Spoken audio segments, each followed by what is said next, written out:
mais gente entra aqui online para a gente começar o nosso assunto, que é nessa semana de autoconhecimento, né, falando do yoga como ferramenta para o autoconhecimento. Eu estou um pouco restrito de sinal aqui onde eu estou, no norte da Sumatra, na Indonésia, então eu não consegui acompanhar as outras lives, mas eu vou falar primeiramente sobre o assunto, né, de hoje, e aí se alguém tiver alguma pergunta, algum questionamento, pode ficar para o final dessa aula. Então, só esperar mais um minutinho e a gente começa a falar. Mas para quem já está online, se quiser perguntar alguma coisa, já deixa a pergunta preparada aí para no final da aula me enviar, e aí se der tempo eu respondo. A princípio, o tema da aula é o yoga como ferramenta de autoconhecimento. Então eu vou começar falando sobre qual é a visão do yoga com relação ao autoconhecimento, porque a gente pode ter um entendimento bem vasto, assim, bem amplo com relação a isso, especialmente, né, a nossa cultura ocidental, que enxerga o autoconhecimento de uma outra forma. A gente pode ter como referência, por exemplo, a psicologia, que vai em direção a um autoconhecimento do ser humano como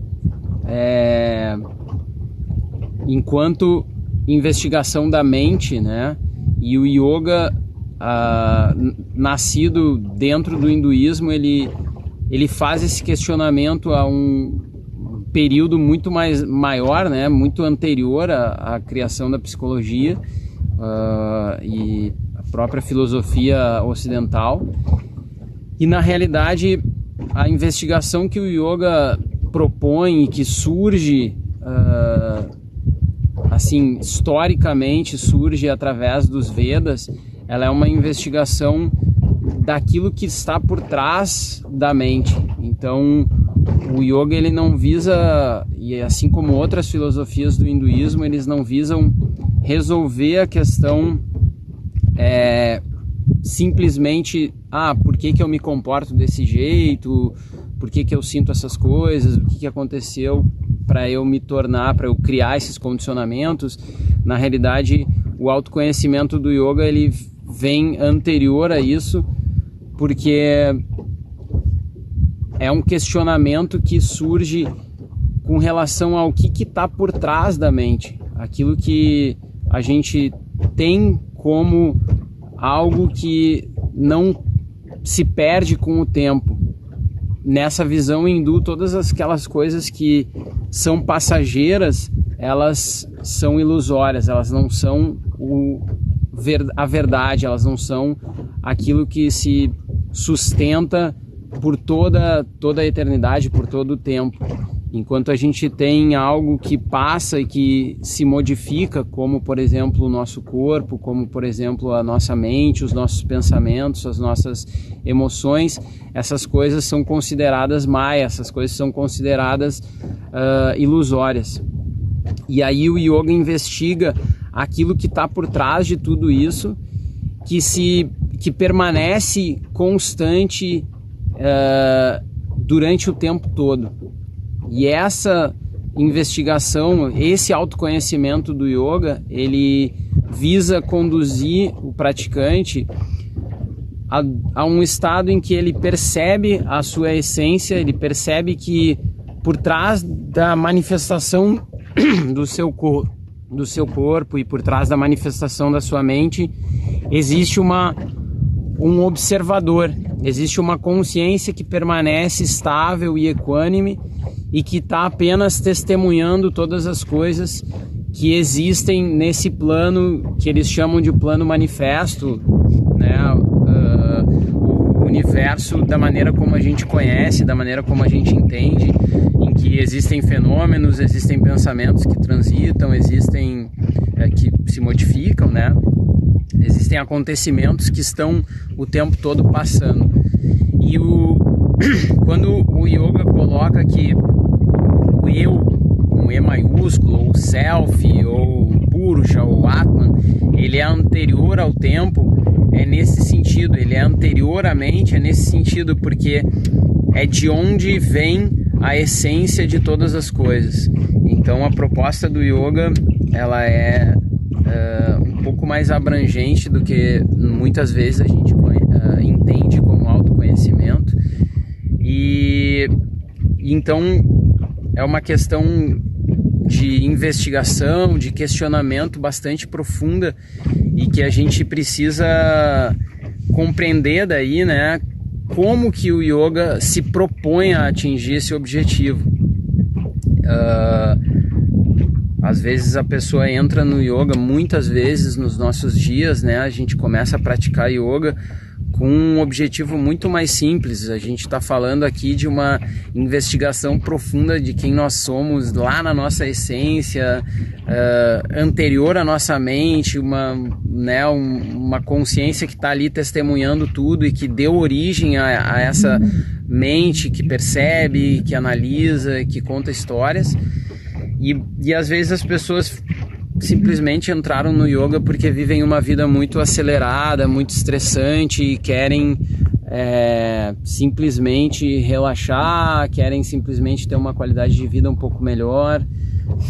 E aí a essência do yoga, o autoconhecimento, a busca que o yoga vem propondo há milhares de anos, ela se perde um pouco.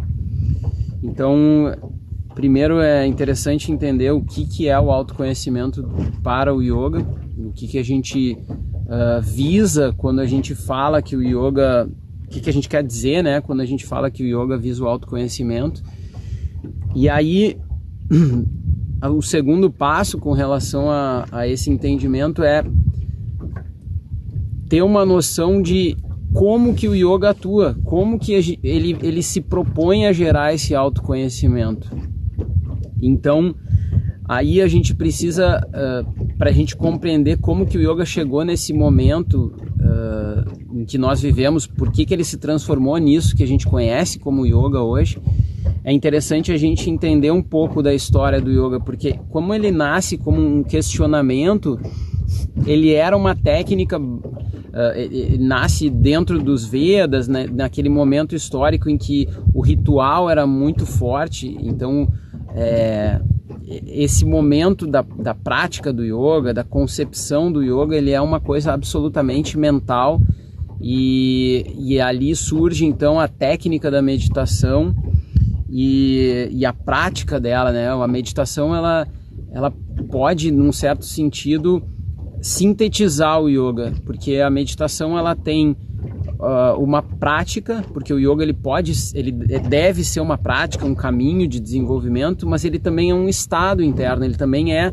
aquilo que a gente está buscando. E a meditação é justamente isso. A meditação ela é a prática, ela é a técnica. Quando você senta para praticar meditação, você se aplica a uma técnica, mas a meditação também é um estado. Durante algum tempo você vai realizar aquela técnica e você vai se aperfeiçoar dentro dela, e não é algo fácil, é uma coisa que requer bastante dedicação, mas num determinado ponto, especialmente o Yoga Sutra fala, aquela técnica, aquele estado interno, ele vai se consolidar. Então você passa a experimentar o resultado da técnica, você passa a experimentar a meditação em si. Então, durante algum tempo, o yoga ele permanece dessa forma, através desse questionamento. Ele tem a prática da meditação como o seu cerne principal ali, né? A base de tudo. E aí, posteriormente, então Patanjali, que é aquele que escreveu o primeiro tratado de yoga, então o primeiro livro, a primeira escritura que aborda o yoga como uma matéria única e que estabelece parâmetros para o yoga, é o Yoga Sutra. Por isso que essa é uma obra axial dentro dessa filosofia. E Patanjali expõe o yoga e ele fala que o yoga ele divide-se em 8 partes diferentes, mas ele basicamente está falando sobre meditação. Quando ele está falando sobre o asana, com a técnica corporal, ele estabelece simplesmente que o asana é a posição firme e cômoda, o assento, que é a tradução da palavra asana, é algo que é firme e cômodo, ou seja, é uma posição em que a pessoa se senta e se estabelece para que a mente possa da mesma forma se estabelecer e se assentar. A própria técnica respiratória, o pranayama, descrito por Patanjali, também é uma técnica extremamente simples, fala sobre uma respiração bem ampla, bem profunda, e que visa chegar num ponto em que é como se a gente não respirasse mais, que é o Kevala Kumbhaka, que é um respiratório que na verdade é uma técnica, não é uma técnica, é um resultado do seu estado interno. Quando a gente está em meditação, a gente praticamente não respira, a respiração ela se torna tão sutil que é como se a gente não estivesse respirando. Então ali o yoga já ganha uma forma diferente, ele já ganha alguns outros elementos. Tem ali os yamas e niyamas, né? As observações e as restrições, como não agressão, a verdade, a observação de santosha, do contentamento, da purificação, da limpeza, do saucha, enfim. E mais adiante na história existe um movimento que são os nadhas, que criam uma prática de yoga que tem como ferramenta principal não mais a mente, mas o corpo. E a partir desse momento, esse movimento ele surge, essa prática ela surge dentro de um movimento de contestação cultural que existiu na Índia, que é o movimento tântrico, e que é um movimento que tem 2 características principais. A primeira delas é o fato de que ela valoriza o indivíduo. Então, naquele momento, os sacerdotes, os brahmanes, eles, durante toda a história da Índia, desse conhecimento dos Vedas, eles detinham o conhecimento, eram eles que conseguiam entender as escrituras, porque liam em sânscrito.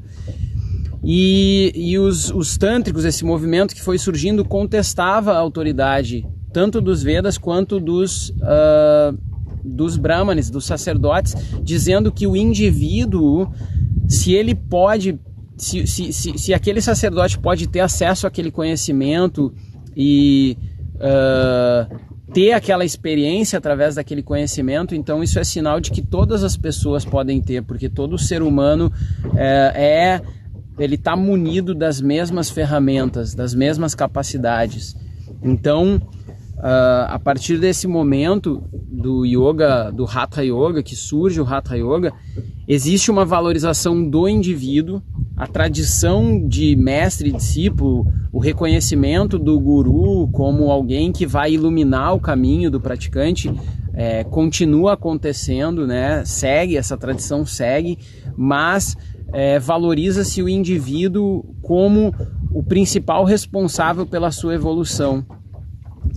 E também uma outra característica desse movimento é a valorização e a utilização do corpo como uma ferramenta de evolução, como uma ferramenta de percepção do eu. E é a partir daí que a gente começa a ver o surgimento dos asanas. O Hatha Yoga, a característica inicial dele é a utilização do corpo. Inicialmente eles chamam a técnica de mudra, as técnicas corporais elas têm esse nome, mudra, que posteriormente ganha um desenvolvimento maior e se torna o asana. Eles começam a utilizar o pranayama de uma forma muito mais ampla e outras técnicas se desenvolvem. Isso porque eles entendem que o corpo é pura energia e que se a gente quer desenvolver uma consciência mais ampla, a gente tem que trabalhar com essa energia e a gente tem que canalizá-la para o nosso objetivo. E qual era a visão deles com relação a trabalhar mais com o corpo para um desenvolvimento da mente e posteriormente atingir esse estado de equanimidade, né, de estabilidade plena e de percepção desse eu mais profundo? Eles partem do princípio de que, porque todas as filosofias indianas, todas as filosofias que surgem a partir do hinduísmo e dos Vedas, ela tem como objetivo principal libertar o ser humano, libertar aquele praticante do sofrimento. Esse tema é um tema que é bastante comum, não só nas filosofias, não só na cultura indiana, mas em várias outras, sobre o fato de que a vida é uma experiência de sofrimento e que invariavelmente a gente vai acabar experimentando isso. Então eles querem resolver esse problema, resolver o sofrimento humano, e eles, os Nathas, né, o Hatha Yoga, ele se baseia na seguinte proposta, de que o ser humano sofre e ele entra em desajuste, ele se torna, digamos assim, desequilibrado, não pela presença, não porque ele porque ele utiliza do seu corpo e da sua mente. Para eles, o corpo e a mente são algo, são ferramentas que podem ser utilizadas da maneira correta e não são algo a ser negado ou a ser subjugado, como acontece em outras culturas. Mas eles partem do princípio de que o corpo e a mente, eles são instáveis.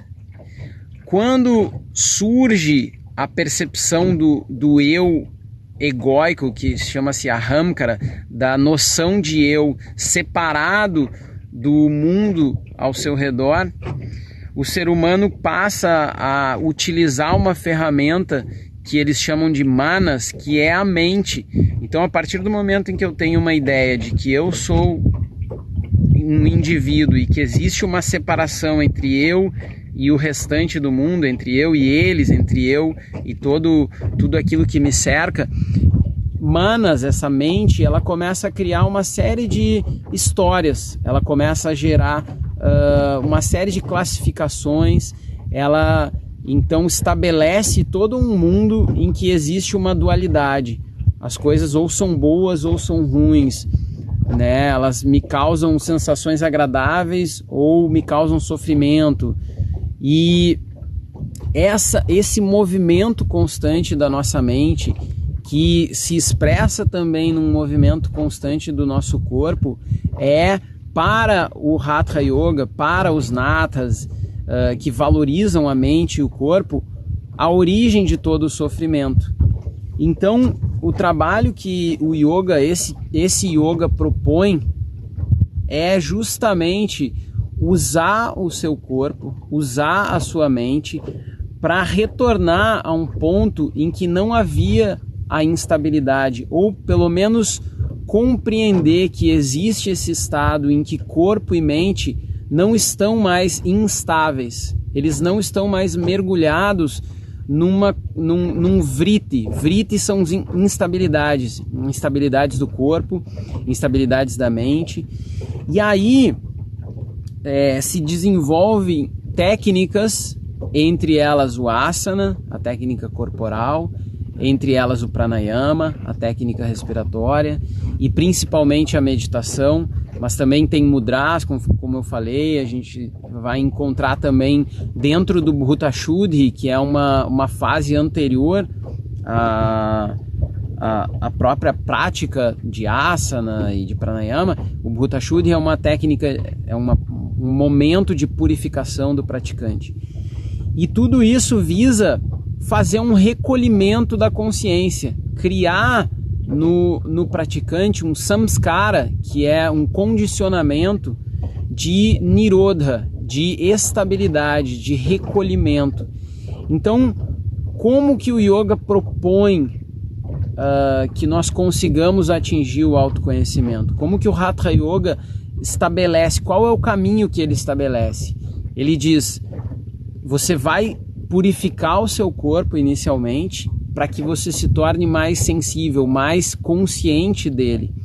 Ele pega o elemento mais denso que nós temos, que é o nosso corpo físico, e começa a gerar uma purificação e uma percepção cada vez mais sutil. Então, para que servem os Kriya, o Bhuta Shuddhi, a limpeza? Para que o praticante se perceba melhor enquanto corpo físico, se perceba de uma maneira mais profunda. Depois disso, ele começa a trabalhar com o asana, de maneira, através da sustentação do asana por um longo tempo. Ele começa a trabalhar agora com um corpo já mais sensível, com seus músculos, com suas articulações, com uma técnica que está conectada à respiração, que é uma coisa que nos traz muito para o momento presente. E dentro dessa técnica corporal, ele vai criando, a prática vai criando um senso muito grande de autoobservação. Você começa a perceber cada pequeno movimento que você realiza dentro daquela técnica. E cada pequeno movimento significa uma dispersão, uma instabilidade da sua mente. Até o momento em que você consegue, tal como o Patanjali define o asana, tornar aquela técnica firme e confortável. É um momento em que aquela instabilidade, aquele vritti corporal atinge um ponto de nirodha, de estabilidade. E quanto mais você reforça aquilo, quanto mais você pratica aquilo, mais você consegue consolidar aquele estado de nirodha, até o ponto em que você, num certo sentido, a prática vai lhe conduzindo a um ponto em que você consegue simplesmente sentar, você nem precisa mais da técnica corporal, você simplesmente senta e se estabelece ali, e se aquieta, e entra nesse estado de nirodha, no elemento mais denso, na expressão mais densa que você tem como ser humano. E aí a gente começa a aprofundar essa percepção de nós mesmos e de instabilidade do nosso corpo e da nossa mente, a partir do momento então em que você está sentado, firme e cômodo, você começa a perceber que tem uma outra coisa que é extremamente instável, que é a sua mente. Então, a mente começa a ser desenvolvida no mesmo sentido, de gerar nirodha, de gerar o samskara de nirodha, de gerar o condicionamento, o estabelecimento da firmeza, da quietude, do assentamento. E aí os respiratórios vão ser de extrema importância, porque a respiração no primeiro momento, a respiração pura e simples, ela é uma forma muito fácil, muito eficaz de nos trazer para o presente. Quando você pode estar pensando em qualquer coisa, a partir do momento que você pode fazer essa experiência agora, você pensa na sua respiração, você para e fala, agora eu vou fazer uma respiração profunda, você mergulha no presente. Então essa é a primeira tarefa do pranayama, da técnica corporal. E aí, em seguida, a gente aprofunda ainda mais essa simples conscientização respiratória através de técnicas que vão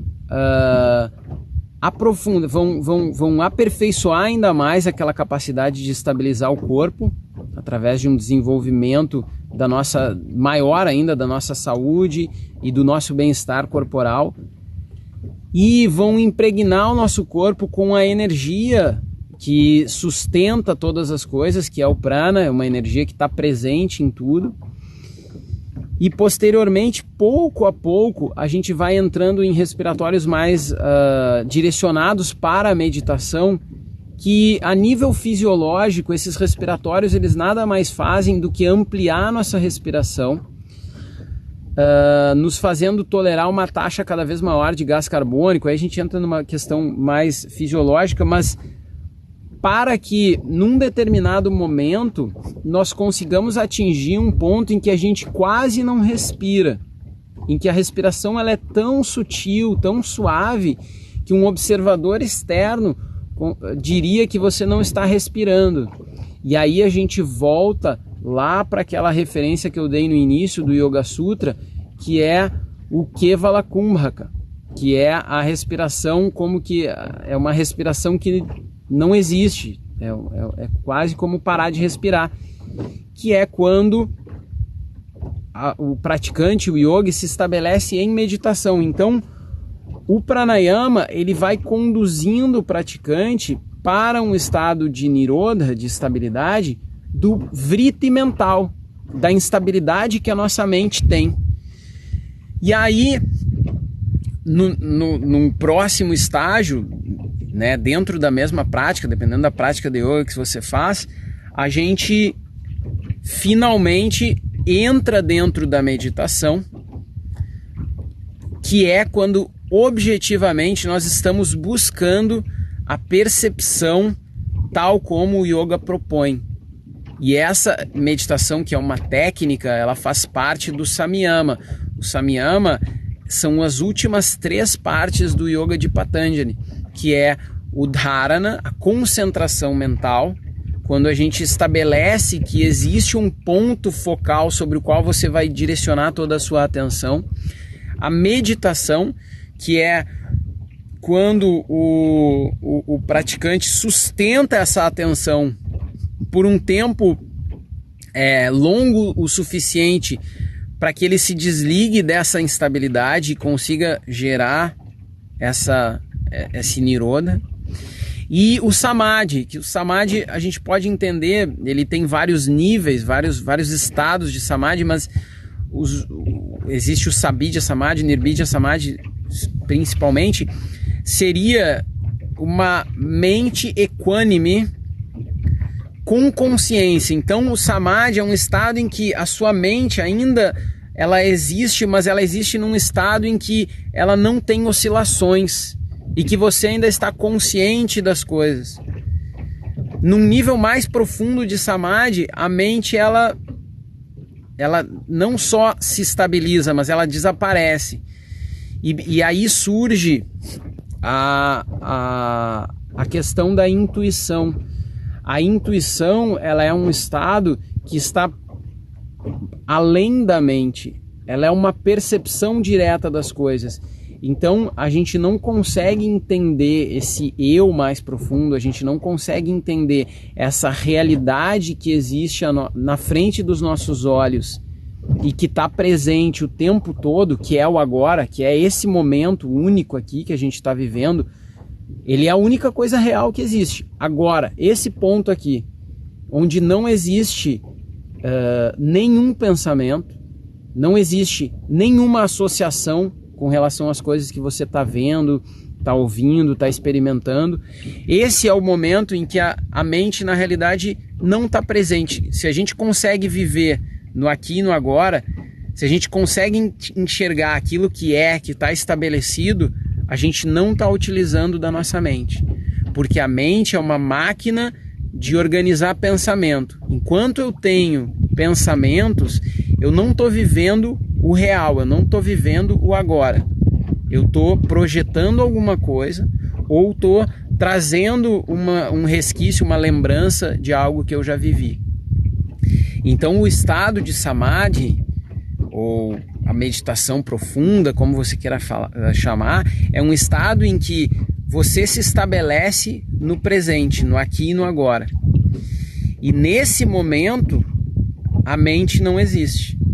Quando a gente vivencia de verdade o agora, a mente não pode estar presente, porque ela pensa, ela cria associações, ela estabelece dualidade, e o real, o mundo real, o universo acontecendo tal como ele está, ele não tem nada disso.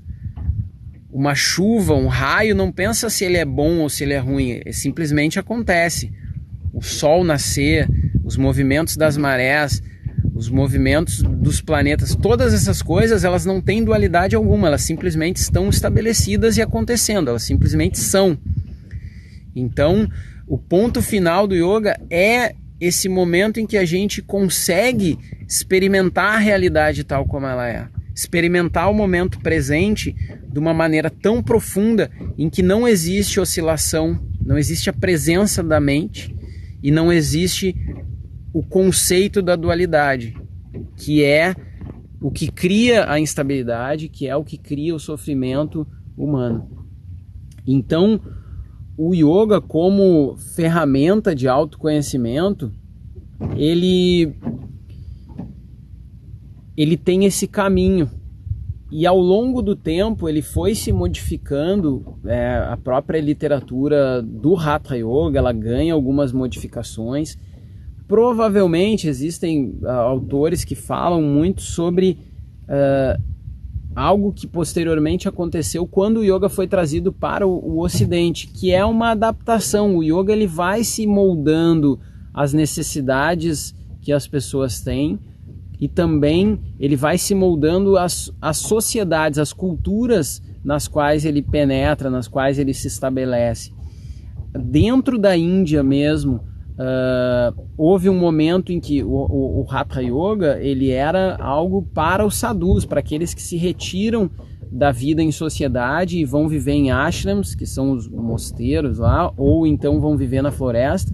Mas existe um momento em que a literatura ela começa a falar sobre técnicas que um cidadão comum que tem família, que tem trabalho, pode praticar. E começa, então, ele começa a criar uma forma para que todas as pessoas, desde que se dediquem ao yoga, atinjam também esse resultado. Claro que talvez vai demorar mais tempo, talvez esse processo seja um pouco mais lento e um pouco mais difícil de perceber, mas ele também vai acontecer. E num determinado momento o yoga acabou sendo trazido para o Ocidente, inicialmente com Vivekananda, e aí ele é um yoga muito ainda subjetivo, muito mental, muito abstrato para o que a gente compreende com yoga, como yoga hoje, mas através por causa de um acontecimento histórico da Índia, que é a emancipação da Índia, né, o desejo de se emancipar da Inglaterra, o yoga se tornou bem forte, bem corporal, porque eles precisavam de um motivo ali para ter um orgulho nacional, e quando esse yoga que foi desenvolvido dessa forma lá na Índia chega no Ocidente e a gente tem uma cultura de muita valorização do corpo, de muita valorização da estética, quando o yoga chega aqui, ele se encaixa muito bem nessa ideia que nós temos como saúde, como desenvolvimento, e aí o asana ganha essa força enorme que a gente vê hoje, o que não é uma coisa ruim, porque o asana é uma ferramenta muito eficaz para a autoobservação, mas é uma faca de dois gumes, porque mesmo que seja uma ferramenta muito boa para a autoobservação, ela cria um obstáculo enorme a partir do momento que a gente dedica toda a nossa atenção somente a isso, somente ao corpo, e principalmente a gente cria uma identificação enorme com o nosso corpo. E aí você mergulha naquela percepção corporal e permanece nela e nunca sai, nunca gera uma consciência maior do que a percepção de que você é o seu corpo, porque a proposta é você trabalhar com o corpo, mas num determinado momento você olha para aquilo e vê que é uma ferramenta, mas que aquilo não é o eu. E o eu com E maiúsculo, esse eu mais profundo que está por trás de tudo, que é anterior a tudo, né? Ele se estabelece como um pano de fundo de tudo, e onde posteriormente surge a mente, aquele manas, aquela mente faladora, e surge a percepção de um corpo que está que é distinto da realidade ao seu redor. Então o asana tem essa grande qualidade, mas ao mesmo tempo tem algo que pode ser uma armadilha para a gente, porque não é fácil se desapegar do corpo posteriormente, assim como num determinado momento você tem que se desapegar da sua própria mente, do próprio personagem que o seu ego criou e que é cheio de títulos e cheio de papéis e cheio de qualidades. A gente vai ter que, num momento, se nós objetivamente queremos atingir esse estado de percepção equânime, percepção do eu mais profundo, a gente vai ter que se desligar disso. E talvez seja até mais, talvez não, com certeza é mais difícil de se desligar ainda da mente, das suas ideias, de tudo aquilo que você construiu intelectualmente, do que do próprio corpo. E ao se desligar, ao perceber que você não é tudo isso, também é importante falar que não é que você não vai mais utilizar disso.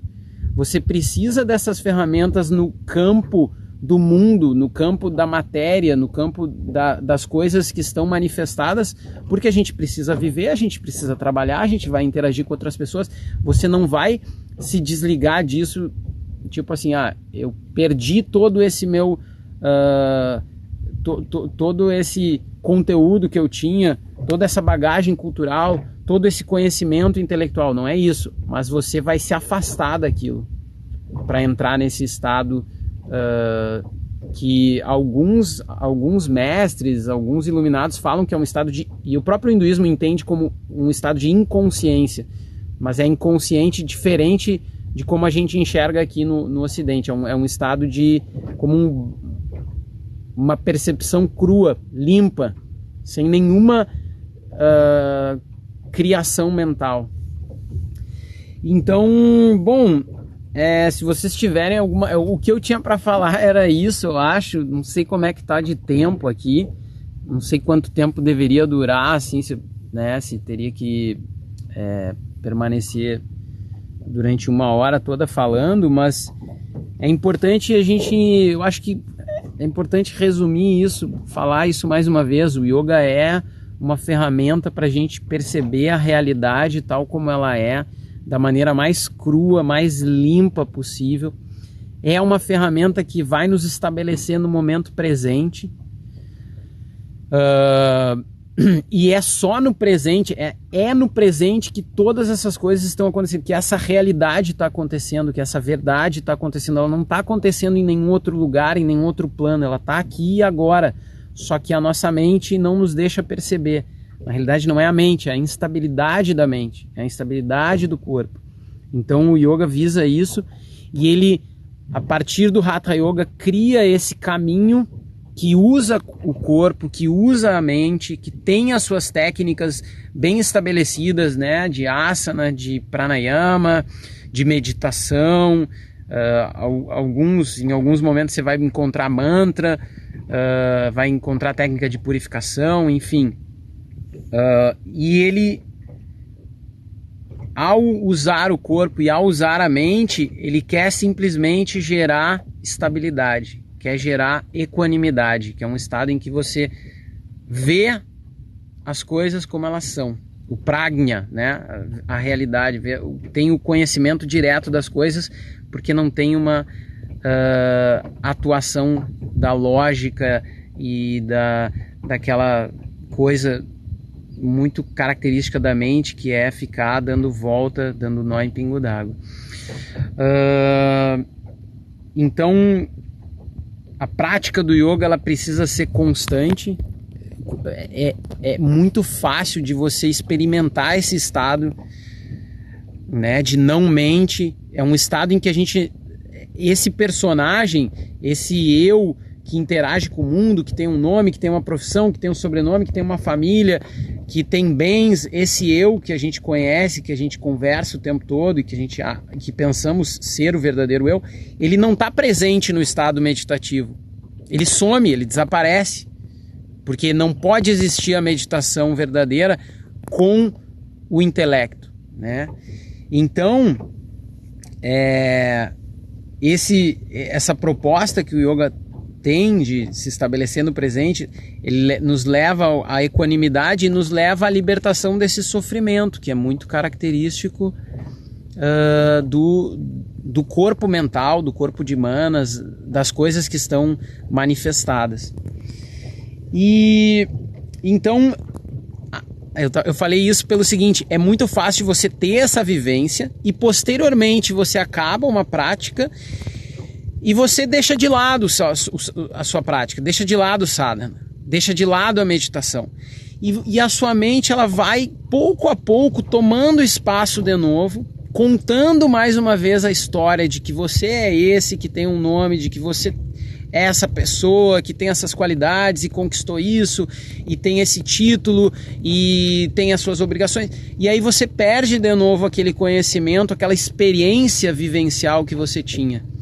Então, a prática, ela precisa acontecer e ela precisa ser constante. Você precisa chegar num ponto em que todos os dias você acorda, ou antes de dormir, ou durante o seu dia, você fica amarradão, você fica muito feliz que você vai fazer a meditação. A meditação, ela é um hábito que você almeja, você anseia por aquele momento de sentar e ficar ali. E é a partir daí que a coisa vai se consolidando e que a gente vai cada vez mais conseguindo trazer para a nossa rotina, para o nosso dia a dia, essa sabedoria que o yoga vai nos ensinando. Porque existe uma enorme diferença entre o conhecimento. O conhecimento é uma experiência que alguém está lhe passando. Eu estou passando um conhecimento aqui.